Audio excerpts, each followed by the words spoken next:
चांगली माणसं किती चांगली असतात किंवा एक विचार चांगला, त्या चांगल्या विचारातून खूप काही चांगलं घडत असतं हे पटवून देण्यासाठी मी तुम्हाला उदाहरण सांगते. आणि विशेष करून शाळकरी मुलींनी सुद्धा खूप व्यवस्थित ऐका, शहाण्या माणसांनी ऐका आणि लहानांनी खूप लक्षपूर्वक ऐका. ते कुंभार दादा होते. ते कुंभार दादा चिखल तुडवत होते. चिखल तुडवत असताना त्यांच्या पत्नीने विचारलं, तुम्ही काय बनवणार आहात? या मातीपासून कोणत्या वस्तू बनवणार आहात? कुंभार दादांना सांगितलं, सती सध्या चिलीमचा खूप जमाना आहे, मी चिलीम बनवणार आहे. चिलीम माहितीये ना? नाही तर कोणीच म्हणणार नाही.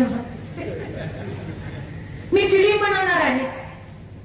पत्नी खूप सज्जन होती, चांगल्या विचाराची होती. माणूस किती सुंदर आहे, किती श्रीमंत आहे हे महत्वाचं नाही, तर तो व्यक्ती सुंदर तेव्हाच असेल त्याचे विचार जेव्हा सुंदर असतील तेव्हा. माणूस विचारानं सुंदर असला पाहिजे, प्रवृत्तीनं सुंदर असला पाहिजे आणि विचार आणि वृत्ती या दोन्ही गोष्टींचं सौंदर्य ज्यांना प्राप्त झालं त्यांना स्वर्गीय नाना म्हणतात. जाधव महाराजांनी मला सांगितलं, म्हणे दीदी, नाना ही अशी विभूती आमच्या भागामध्ये होऊन गेली की त्यांच्याकडे पाहून सगळ्या या पंचकृषीनं जगावं, या प्रभागाने जगावं. अगदी जनसेवेचाच पिंड. तर तसं ती जी कुंभार दादाची जी पत्नी होती ना, बिचारी खूप साधी होती, पण तिचे विचार फार सुंदर होते. आपल्यामध्ये म्हण प्रचलित पहा, साधी राहणी आणि उच्च विचारसरणी. तशी ती बाई साधी होती पण तिचे विचार फार सुंदर होते. तर विचारलं, काय बनवणार आहात? तो म्हटला, मी चिलीम बनवणार आहे. ती म्हटली, अहो तुम्ही चिलीम बनवताल, लोक खूप चिलीम सुद्धा विकत घेतील, भरपूर पैसे मिळतील आपल्याला, आपण गाडी घेणार, बंगला बांधणार, खूप खूप आपण सुखात जगू, पैसा खूप मिळेल. पण जो कोणी चिलीम विकत घेईल त्या चिलीमुळे कित्येकाचे प्रपंच संसार उद्ध्वस्त होतील, लेकरा बाळांचा तळतळाट लागेल, संसार उघड्यावर पडेल आणि त्या पैशासोबत लोकांचा शिव्याशाप आणि तळतळाट सुद्धा आपल्याला लागेल. तो म्हटला, मग काय करू? ती म्हटली, येणारे उन्हाळ्याचे दिवस आहेत, तुम्ही डेरे बनवा. लोक थंड पाणी पिण्यासाठी डेरे विकत घेतील, त्या डेऱ्यामध्ये थंड पाणी ठेवतील. जो कोणी पिईल त्याचं पोट आणि आरोग्य चांगलं राहील, पोट शांत होईल, पैसेही मिळतील आणि आपल्याला आशीर्वाद सुद्धा मिळेल. आपला झोपेतला संसार सुद्धा सुखानं किंवा स्वर्गापेक्षा श्रेष्ठ असेल.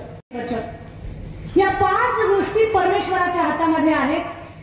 त्या गोष्टी आहेत तशाच घडणार आपल्या जीवनामध्ये. माझं बोलणं कळावं म्हणून विस्तारपूर्वक सांगते.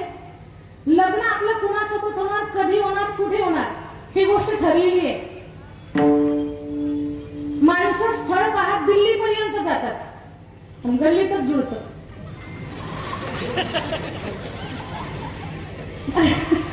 आतापर्यंत गल्लीतली मुलगी कामाला दिसली नाही, त्याचं एकच कारण आहे, वेळ आलेली नव्हती. ही जी गोष्ट आहे ना ती ठरलेली आहे. कधी कुठे कुणासोबत आपलं लग्न होणार ती गोष्ट ठरलेली आहे. पैसा आपल्या जीवनामध्ये आपल्याला किती मिळणार, हा प्रयत्न तर सगळ्यांना करावे लागणार आहेत, पण किती मिळणार ही गोष्ट ठरलेली आहे. म्हणून आपल्या प्रारब्धानं, आपल्या प्रयत्नानं जेवढं आपल्याला मिळालंय ना त्याचा समाधानी राहण्याचा प्रयत्न करत जा. उगी शेजाऱ्याची 10 मजली इमारत पाहून आपण पोटदुखी होऊ द्यायची नाही.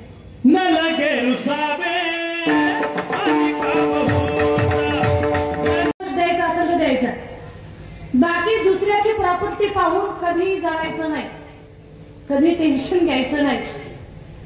कारण एखाद्या व्यक्तीला खूप ऐश्वर्य प्राप्त झालं ना तर तो त्यांच्या प्रारब्धाचा विषय आहे. त्यांनी त्यांच्या पूर्वजन्मात केलेला सत्कर्मांचा भाग आहे. पण आता लोकांना अशी सवय लागली आहे, माणसं स्वतःच्या दुःखानं कमी दुःखी आहेत पण दुसऱ्याच्या सुखानं जास्त दुःखी आहेत. सवय लागली लोकांना, आपल्या ताटात काय आहे ते पाहतच नाही.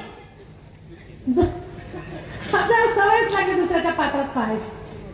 सुखी जगायचं असेल तर एक सूत्र लक्षात ठेवा, जी आपल्याला आपल्या प्रारब्धानं प्रयत्नानं मिळालंय त्याचा सुखी जगण्याचा प्रयत्न करा, समाधान मानणं शिका. आणि सोपी गोष्ट सांगते, कदाचित बदल झाला तर झाला. कामदेव नाही का, एखाद्याची 10 मजली इमारत पाहून कधीच जळायचं नाही, कधी दुःखी राहायचं नाही. त्याची इमारत पाहून कधी बोटं मोडायची नाही, त्याच्याबद्दल वाईट शब्द कधी काढायचे नाही. जर त्या व्यक्तीबद्दल आपण जळाऊ व्यक्तीनं चुकीचं बोलत गेलो तर त्याचे मजले चढत जातील आणि आपले पत्रे सुद्धा उडून जातील. पत्रे पण राहणार आहेत आपले आणि त्यांचे मजले चढतील, ते कमी नाही होणार. म्हणून हे सूत्र लक्षात घ्या, आपल्याला आपल्या जीवनामध्ये जे काही मिळणार आहे ते आपल्या प्रयत्नानं प्रारब्धानं प्राप्त होईल.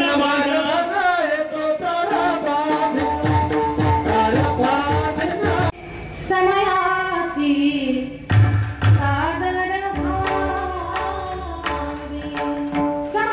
सादर भावे, ह्या सगळ्या प्रमाणांचा पुरावा एवढाच आहे की जाणं अटळ आहे.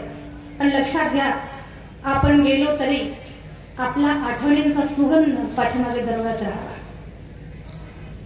आणि आपल्या आठवणीचा सुगंध दरवळत राहण्यासाठी जीवन कसं जगलं पाहिजे? आनंद या जीवनाचा सुगंधा परी दरवळा, पाण्यातला सूर जैसा ओठातून ओघळावा. आनंद या जीवनाचा सुगंधा परी दरवळा. असं जगलं पाहिजे ना आपण. मग आपण काय जगलं पाहिजे, आपल्या जीवनात नेमकं काय केलं पाहिजे की नानांच्या आठवणीमध्ये 33 वर्षापासून कीर्तन होतंय, किमान आपल्या वर्ष श्राद्धाला टाळ तरी वाजलं पाहिजे. याच्यासाठी आपण नेमकं काय केलं पाहिजे? जीवनाची सफलता, जीवनाची सार्थकता कशामध्ये आहे? तर महाराज अभंगाच्या पहिल्या संस्था आहेत, समाजाच्या सेवेसाठी त्यांनी काही सार्वजनिक काही गोष्टी ज्या उभ्या केलेल्या आहेत समाज हिताच्या, त्या माध्यमातून शाळेच्या माध्यमातून गोरगरिबाची लेकरं शिक्षण घेतात, ज्ञानवान बनतात. आणि ती लेकरं या गावाचं नाव, या पंचक्रोशीचं नाव किंवा जिथे जिथे नानांच्या आत्मा, अगदी हिंगोलीच नाही, आपली पंचक्रोशीच नाही तर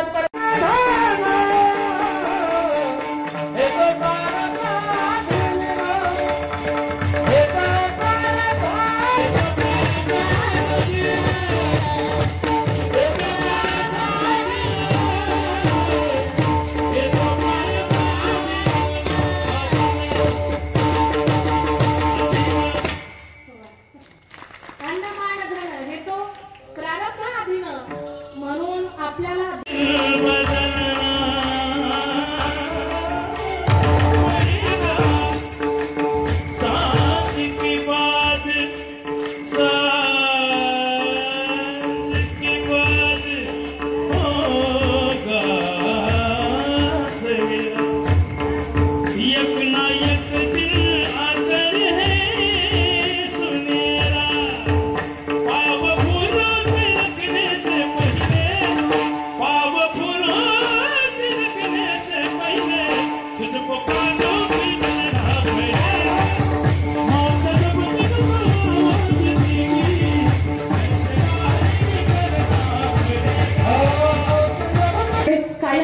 ठेवू नका. कधीतरी ती खूप काही चांगलं सांगते आणि तिच्या चांगल्या गोष्टीचा नक्की स्वीकार करा, त्याचं कौतुक करा. चिलीमऐवजी डेऱ्याचा आकार द्यायला चालू केलं. मातीतून आवाज आला. माती बोलली, कुंभार दादा काय बनवणार आहेस तू? कुंभार दादा बोलला, माती ताई मी डेरा बनवणार आहे. माती बोलली, दादा तू चिलीम बनवणार होतास ना, डेरा का बरं बनवणार आहेस? तू चिलीम बनवणार होता, डेरा का बनवणार? कुंभार दादाचं उत्तर. कुंभार दादा बोलला, मातीताई बनवणार होतो चिलीम, पण आता डेरा बनवणार आहे. त्याचं एकच कारण आहे, माझा विचार बदललाय. काय बदलला? माझा विचार बदलला. माती बोलली, दादा तुझा विचार बदलला, पण माझं तर जीवनच बदललं. चिलीम विस्तव भरला असता. ज्यानं मला ओठाला लावलं असतं त्याचं जीवन बर्बाद झालं असतं. संसार उद्ध्वस्त झाला असता. लेकरं बाळ रस्त्यावर आली असती. कित्येकांच्या प्रपंचाची दैन झाली असती. आणि मला तळतळाट लागला असता. माझ्यासोबत तुला सुद्धा शाप लागला असता. आपल्याकडे शिकतंय, सुंदर गाते, सुंदर पासून कौतुक आहे. फक्त विनंती, आमचा आवाज थेट यांच्या मनापर्यंत पोहोचवण्याचा तुम्ही शेवटपर्यंत प्रयत्न करा, तेवढीच विनंती. या कार्यक्रमाच्या शूटिंगसाठी बरेच युट्यूब चॅनल, माझं युट्यूब चॅनल तुम्ही मोबाईलवरती ओपन करा आणि त्या चॅनलला सबस्क्राईब करा. हा कार्यक्रम आणि महाराजांच्या संबंधातून महाराष्ट्रात जी मातंबर मंडळी ज्यांची कीर्तनं झालेली आहेत त्या पेजवरती तुम्हाला ती कीर्तनं पाहायला मिळतील. त्याचबरोबर कैवल्य साम्राज्य हे देखील युट्यूब चॅनल इथे आहे. आणि आणखी कुठलं चॅनल आहे? गजान हरिकीर्तनाचा हेही युट्यूब चॅनल आहे. आणखी कुणी असतील वेगळी तर पटपट नावं सांगा. वारकरी आवाज युट्यूब चॅनल, आवड वारकरी असेल तर या सगळ्या चॅनलवरती हे कीर्तन हा कार्यक्रम गोरेगाव परिवारानं आयोजित केलेला नानांचा. चांगली पुण्यवान माणसं हे हयात असताना तर सेवा सत्कर्म पुण्यकर्म करतच असतात. पण ती गेली तरी त्यांच्या स्मृतीमध्ये किंवा त्यांच्या नावानं अनेक चांगली कामं होत असतात. तर हे एका यशस्वी माणसाचं, ज्या व्यक्तीचं जीवन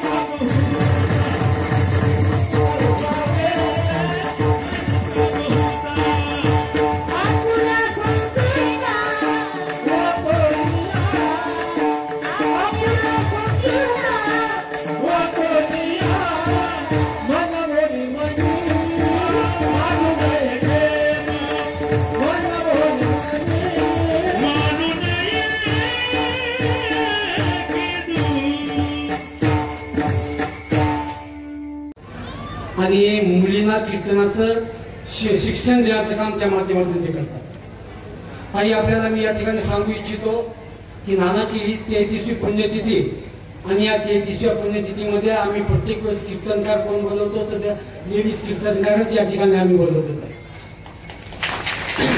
इतकंच नाही, नरसिंह नामदेव संस्थांचा मी त्या ठिकाणी विश्वस्त आहे. आमचे सचिव धारकाशी सागर सुद्धा इथं आहे. तिथे सुद्धा ज्यावेळेस आम्ही संस्थांवर त्या ठिकाणी आलो त्यावेळेस पहिल्यांदा त्या ठिकाणी त्या सप्ताहामध्ये आम्ही महिलाचं कीर्तन ठेवण्याचं काम त्या ठिकाणी केलं. इतकंच नाही, ते मुली शिकल्या पाहिजे. माझ्या वडिलाचं जे स्वप्न होतं तर या जिल्ह्यामध्ये जेव्हा मी आमदार झालो तर प्रत्येक शाळेला 11वी 12वी दिल्याशिवाय मी राहिलं नाही. आणि त्यामुळे मुलीचं शिक्षण या ठिकाणी प्रत्येक ठिकाणी त्या ठिकाणी होते. आमच्या राज्यावर त्या ठिकाणी आहेत. किती 11वी 12वी दिले आपण? 85 11वी 12वी देण्याचं काम या ठिकाणी या जिल्ह्यामध्ये देण्याचं काम आपण या ठिकाणी केलं.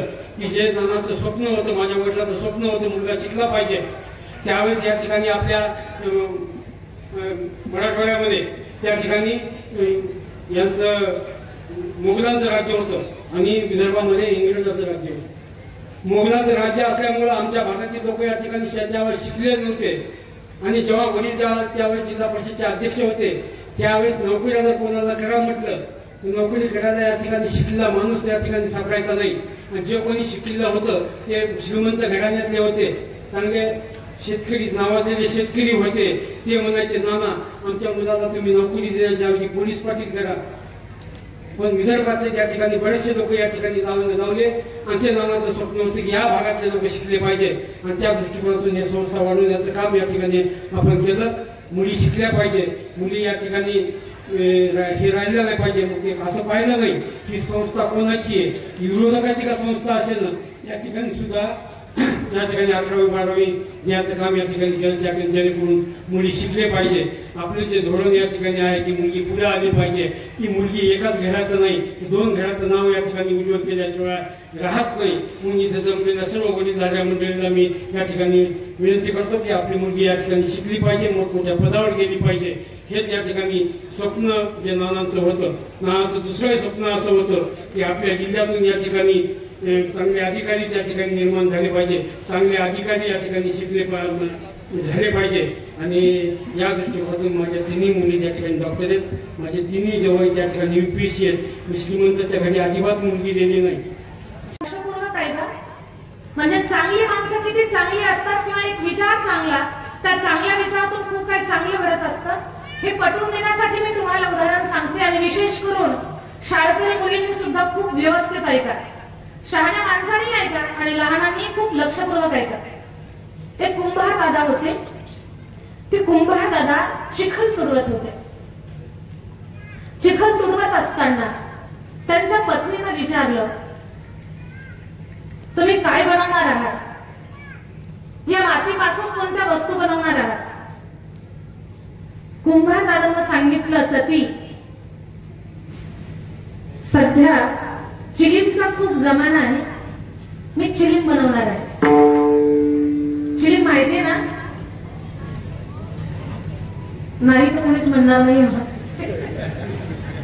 मी चिलीम बनवणार आहे. पत्नी खूप सज्जन होती, चांगल्या विचाराची होती. माणूस किती सुंदर आहे, किती श्रीमंत आहे हे महत्वाचं नाही, तर तो व्यक्ती सुंदर तेव्हाच असेल त्याचे विचार जेव्हा सुंदर असतील तेव्हा. माणूस विचारानं सुंदर असला पाहिजे, प्रवृत्तीनं सुंदर असला पाहिजे आणि विचार आणि वृत्ती या दोन्ही गोष्टींचं सौंदर्य ज्यांना प्राप्त झालं त्यांना स्वर्गीय नाना म्हणतात. जाधव महाराजांनी मला सांगितलं नाही दीदी, नाना ही अशी विभूती आमच्या भागामध्ये होऊन गेली की त्यांच्याकडे पाहून सगळ्या या पंचकृषीनं जगावं, या प्रभागानं जगावं. अगदी जनसेवेचाच पिंड. तर तसं ती जी कुंभारदाराची जी पत्नी होती ना, बिचारी खूप साधी होती, पण तिचे विचार फार सुंदर होते. आपल्यामध्ये म्हण प्रचलित पाहत, साधी राहणी आणि उच्च विचारसरणी. तशी ती बाई साधी होती पण तिचे विचार फार सुंदर होते. तर विचारलं, काय बनवणार आहात? तो म्हटला, मी चिलीम बनवणार आहे. ती म्हटली, अहो तुम्ही चिलीम बनवताल, लोक खूप चिलीम सुद्धा विकत घेतील, भरपूर पैसे मिळतील आपल्याला, आपण गाडी घेणार, बंगला बांधणार, खूप खूप आपण सुखात जगू, पैसा खूप मिळेल. पण जो कोणी चिलीम विकत घेईल त्या चिलीमुळे कित्येकाचे प्रपंच संसार उद्ध्वस्त होतील, लेकरा बाळांचा तळतळाट लागेल, संसार उघड्यावर पडेल आणि त्या पैशासोबत लोकांचा शिव्याशाप आणि तळतळाट सुद्धा आपल्याला लागेल. तो म्हटला, मग काय करू? ती म्हटली, येणारे उन्हाळ्याचे दिवस आहेत, तुम्ही डेरे बनवा. लोक थंड पाणी पिण्यासाठी डेरे विकत घेतील, त्या डेऱ्यामध्ये थंड पाणी ठेवतील. जो कोणी पिईल त्याचं पोट आणि आरोग्य चांगलं राहील, पोट शांत होईल, पैसेही मिळतील आणि आपल्याला आशीर्वाद सुद्धा मिळेल. आपला झोपेतला संसार सुद्धा सुखानं किंवा स्वर्गापेक्षाही श्रेष्ठ असेल. या 5 गोष्टी परमेश्वराच्या हातामध्ये आहेत. त्या गोष्टी आहेत तशाच घडणार आपल्या जीवनामध्ये. माझं बोलणं कळावं म्हणून विस्तारपूर्वक सांगते. लग्न आपलं कुणासोबत होणार, कधी होणार, कुठे होणार ही गोष्ट ठरलेली आहे. माणसं स्थळ पाहत दिल्लीपर्यंत जातात पण गल्लीतच जुळतं.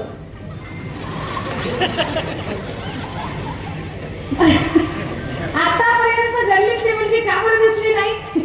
त्याचं एकच कारण आहे, वेळ आलेली नव्हती. ही जी गोष्ट आहे ना ती ठरलेली आहे. कधी कुठे कुणासोबत आपलं लग्न होणार ती गोष्ट ठरलेली आहे.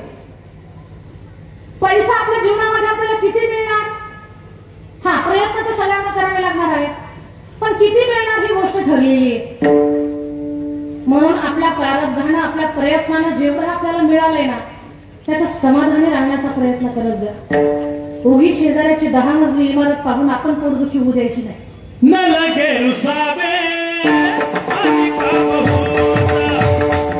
द्यायचा असेल तर द्यायचा, बाकी दुसऱ्याची प्राप्ती पाहून कधी जळायचं नाही, कधी टेन्शन घ्यायचं नाही. कारण एखाद्या व्यक्तीला खूप ऐश्वर्य प्राप्त झालं ना तर तो त्यांच्या प्रारब्धाचा विषय आहे. त्यांनी त्यांच्या पूर्वजन्मात केलेल्या सत्कर्मांचा भाग आहे. पण आता लोकांना अशी सवय लागली आहे, माणसं स्वतःच्या दुःखानं कमी दुःखी आहेत पण दुसऱ्याच्या सुखानं जास्त दुःखी आहेत. पण सवय लागली लोकांना.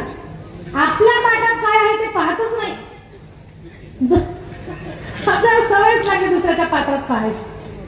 सुखी जगायचं असेल तर एक सूत्र लक्षात ठेवा, जे आपल्याला आपल्या प्रारब्धानं प्रयत्नानं मिळालंय त्याच्यात सुखी जगण्याचा प्रयत्न करा, समाधान मानायला शिका. आणि एक सोपी गोष्ट सांगते, कदाचित बदल झाला तर झाला. काम देऊ नाही का, एखाद्याची 10 मजली इमारत पाहून कधीच जळायचं नाही, कधी दुःखी राहायचं नाही. त्याची इमारत पाहून कधी बोटं मोडायची नाही, त्याच्याबद्दल वाईट शब्द कधी काढायचे नाही. जर त्या व्यक्तीबद्दल आपण जळाऊ व्यक्तीनं चुकीचं बोलत गेलो तर त्याचे मजले चढत जातील आणि आपले पत्रे सुद्धा उडून जातील. पत्रे पण राहणार आहेत आपले आणि त्यांचे मजले चढतील, ते कमी नाही होणार.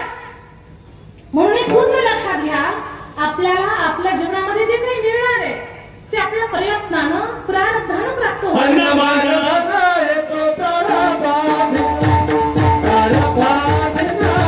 समयासी सादर भावे, समयासी सादर भावे, ह्या सगळ्या प्रमाणांचा पुरावा एवढाच आहे की जाणं अटळ आहे. पण लक्षात घ्या, आपण गेलो तरी आपला आठवणींचा सुगंध पाठीमागे दरवळत राहावा. आणि आपल्या आठवणीचा सुगंध दरवळत राहण्यासाठी जीवन कसं जगलं पाहिजे. आनंद या जीवनाचा सुगंधा परी दरवळा, पाण्यातला सूर जैसा ओठातुनी ओघळावा. आनंद या जीवनाचा सुगंधा परी दरवळा. असं जगलं पाहिजे ना आपण. मग आपण काय जगलं पाहिजे, आपल्या जीवनात नेमकं काय केलं पाहिजे की नानांच्या आठवणीमध्ये 33 वर्षापासून कीर्तन होतंय, किमान आपल्या वर्षी श्राद्धाला टाळ तरी वाजलं पाहिजे. याच्यासाठी आपण नेमकं काय केलं पाहिजे, जीवनाची सफलता जीवनाची सार्थकता कशामध्ये आहे, तर महाराज अभंगाच्या पहिल्या संस्था आहेत. समाजाच्या सेवेसाठी त्यांनी काही सार्वजनिक काही गोष्टी ज्या उभ्या केलेल्या आहेत समाजहिताच्या, त्या माध्यमातून शाळेच्या माध्यमातून गोरगरिबाची लेकरं शिक्षण घेतात, ज्ञानवान बनतात. आणि ती लेकरं या गावाचं नाव, या पंचक्रोशीचं नाव किंवा जिथे जिथे नानांच्या हात नाव, अगदी हिंगोलीच नाही, आपली पंचक्रोशीच नाही तर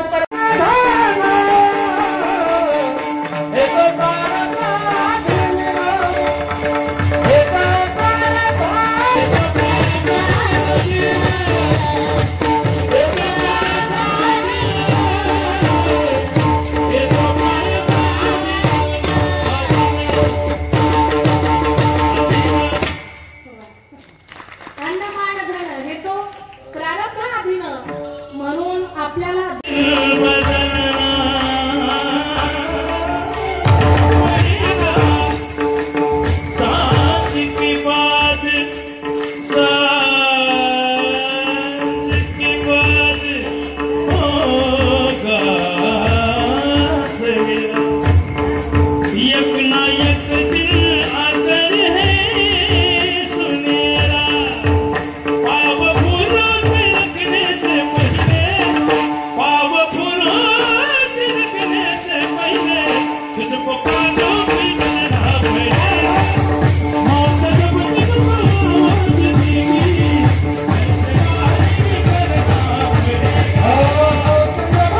कायमचं डोक्यात ठेवू नका. कधीतरी ती खूप काही चांगलं सांगते आणि तिच्या चांगल्या गोष्टीचा नक्की स्वीकार करा आणि त्याचं कौतुक करा. चिलीमऐवजी डेऱ्याचा आकार द्यायला चालू केलं. मातीतून आवाज आला. माती बोलली, कुंभार दादा काय बनवणार आहेस तू. कुंभार दादा बोलला, माती ताई मी डेरा बनवणार आहे. माती बोलली, दादा तू चिलीम बनवणार होतास ना, डेरा का बरं बनवणार आहेस. तू चिलीम बनवणार होता, डेरा का बनवणार. कुंभार दादाचं उत्तर, कुंभार दादा बोलला, माती ताई बनवणार होतो चिलीम पण आता डेरा बनवणार आहे. त्याचं एकच कारण आहे, माझा विचार बदललाय. काय बदलला. माझा विचार बदलला. माती बोलली, दादा तुझा विचार बदलला, पण माझं तर जीवनच बदललं. चिलीम झाले असते तर लोकांनी माझ्यात विस्तव भरला असता. ज्यानं मला उठायला लावलं असतं त्याचं जीवन बर्बाद झालं असतं. संसार उद्ध्वस्त झाला असता. लेकरं बाळ रस्त्यावर आली असती. कित्येकांच्या प्रपंचाची दैन झाली असती. आणि मला तळतळाट लागला असता. माझ्यासोबत तुला सुद्धा शाप लागला असता. आपल्याकडे शिकतंय, सुंदर गाते, सुंदर तिच्यापासून कौतुक आहे. फक्त विनंती, आमचा आवाज थेट यांच्या मनापर्यंत पोहोचवण्याचा तुम्ही शेवटपर्यंत प्रयत्न करा, तेवढीच विनंती. या कार्यक्रमाच्या शूटिंगसाठी बरेच युट्यूब चॅनल, माझं युट्यूब चॅनल तुम्ही मोबाईलवरती ओपन करा आणि त्या चॅनलला सबस्क्राईब करा. हा कार्यक्रम आणि महाराजांच्या संबंधातून महाराष्ट्रात जी मातंबर मंडळी ज्यांची कीर्तनं झालेली आहेत त्या पेजवरती तुम्हाला ती कीर्तनं पाहायला मिळतील. त्याचबरोबर कैवल्य साम्राज्य हे देखील युट्यूब चॅनल इथे आहे. आणि आणखी कुठले चॅनल आहे? गजान हरिकीर्तनाचा हेही युट्यूब चॅनल आहे. आणखी कोणी असतील वेगळी तर पटपट नावं सांगा. वारकरी आवाज युट्यूब चॅनल, आवड वारकऱ्याची. तर या सगळ्या चॅनलवरती हे कीर्तन हा कार्यक्रम गोरेगाव परिवारानं आयोजित केलेला नानांचा. चांगली पुण्यवान माणसं हे हयात असताना तर सेवा सत्कर्म पुण्यकर्म करतच असतात, पण ती गेली तरी त्यांच्या स्मृतीमध्ये किंवा त्यांच्या नावानं अनेक चांगली कामं होत असतात. तर हे एका यशस्वी माणसाचं, ज्या व्यक्तीचं जीवन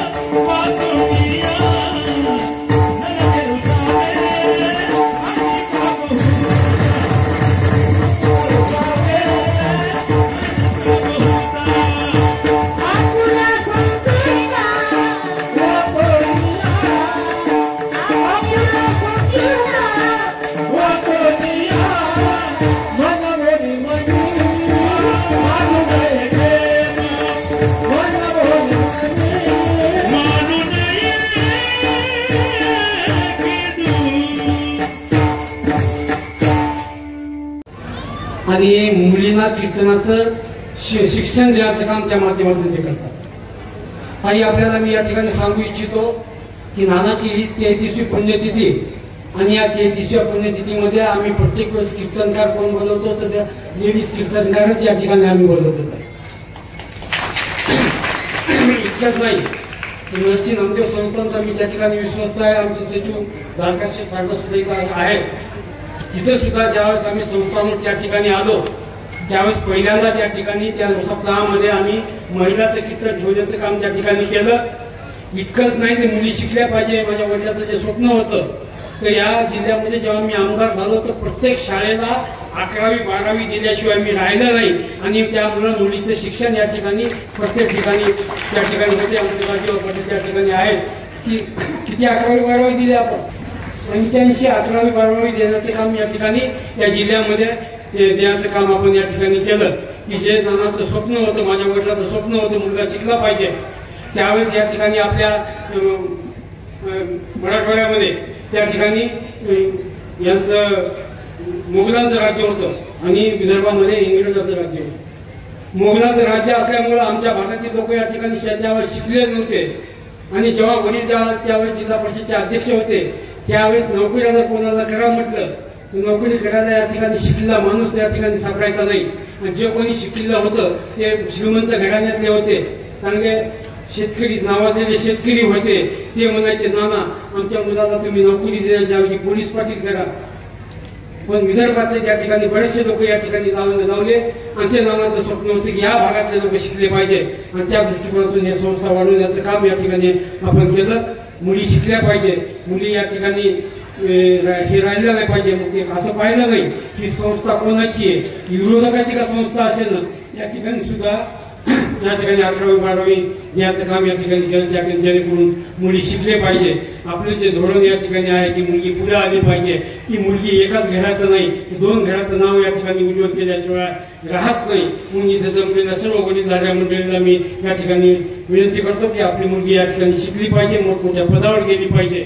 हेच या ठिकाणी स्वप्न जे नानांचं होतं. नानाचं दुसरंही स्वप्न असं होतं की आपल्या जिल्ह्यातून या ठिकाणी चांगले अधिकारी त्या ठिकाणी निर्माण झाले पाहिजे, चांगले अधिकारी या ठिकाणी शिकले झाले पाहिजे. आणि या दृष्टिकोनातून माझ्या तिन्ही मुली त्या ठिकाणी डॉक्टर आहेत, माझे तिन्ही जवळ त्या ठिकाणी UPSC आहेत. मी श्रीमंताच्या घरी अजिबात मुलगी दिली नाही.